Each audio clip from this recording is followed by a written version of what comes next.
Yeah, so conviction is really important. And how do you get conviction? I think you get conviction because you have a very strong understanding of the business.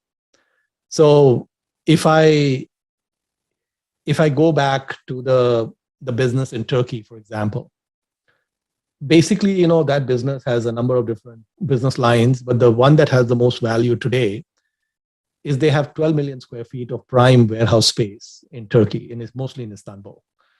And that 12 million square feet has a value today. You could go to a broker, he will tell you that you can sell the whole thing and you will probably get $1 billion for it, something like that, billion two or something. There's only about 100 million or 80 million of debt. So if you just liquidate that entire position, you'll get about maybe $900 million or something. And, so what is a warehouse?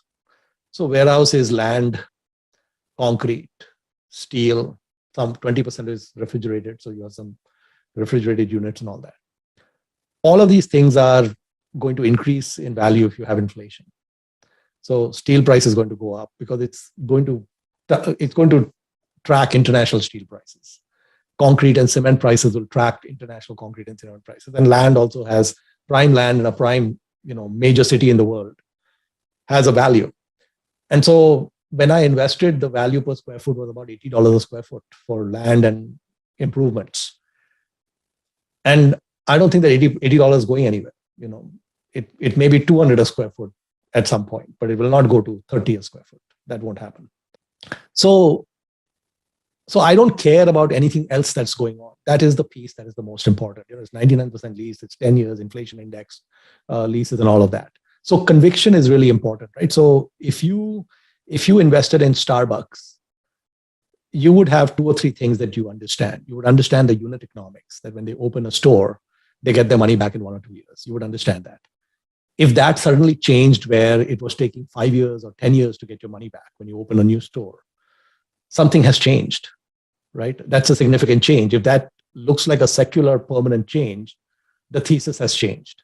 But if it continues to be very high returns on capital, the second is you would have had some perspective on the runway where you say, okay, it has 5,000 stores around the world, for example. It probably has more than that right now, but at 20 years from now, I think it can easily be 25,000 stores, for example. And if you have conviction on that, then the 2 pieces that really matter is that what are the unit economics and what is the store count, and those are really the pieces that matter. And so when you make an investment in a stock, you should be able to explain the thesis of that investment in 5 or 10 sentences to a 10-year-old without a spreadsheet and without anything. कि भैया ये business का ये value है and this is why this makes sense. And that gives you the conviction. If you have to go look at a spreadsheet or go look at something to then, when price drops 50% to understand what is going on, you have not done your homework. So it needs to get down when you've done all the work to simplicity. It can take a long time to get to those essence of these businesses, but it needs to get to the essence of those businesses. So you have to get to understanding why is this business resilient? Why will it be around 10 years from now? And why will the economics and the return on equity and all of that still be high? Why will all those things be true? So we aren't particularly concerned with price movements. We are concerned with the expansion or shrinkage of the moat.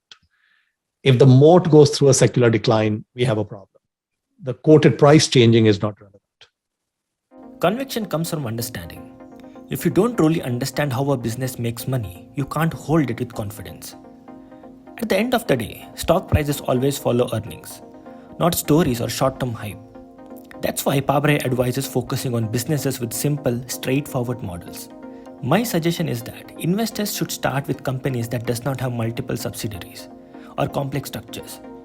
Because when you're analyzing just one business under one roof, it becomes far easier to track revenues, cost, and earnings. Simplicity brings clarity, and clarity builds conviction. And conviction is what allows you to stay invested when markets get rough.